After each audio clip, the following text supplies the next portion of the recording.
Bitcoin et blockchain sont souvent utilisés sans distinction.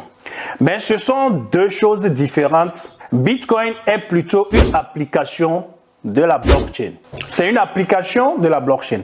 Pensez à Google et l'Internet. Google fonctionne sur Internet et n'existerait pas sans lui. Mais Internet existe toujours sans Google. De même, Bitcoin n'existerait sans la blockchain.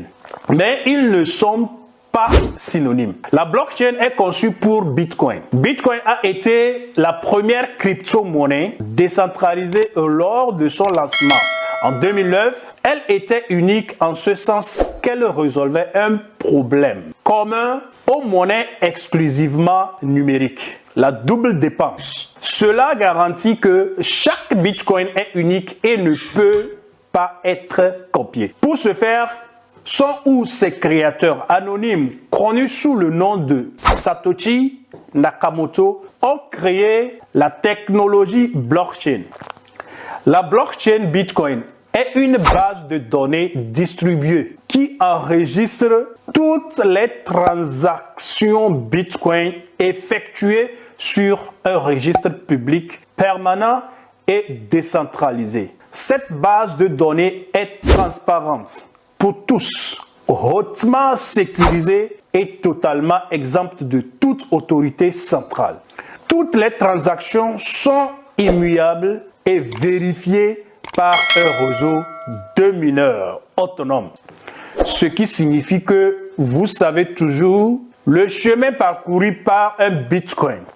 Parce que la blockchain Bitcoin a été la première et qu'elle est toujours l'exemple la plus significatif d'une blockchain. Il est facile donc de comprendre pourquoi on les confond parfois. Mais maintenant que les gens utilisent les blockchains pour d'autres usages, la distinction est plus marquée. Si la blockchain a été inventée pour l'argent numérique, elle sert aujourd'hui à d'autres fins, comme les contrats intelligents et le suivi des marchandises tout au long de la chaîne d'approvisionnement.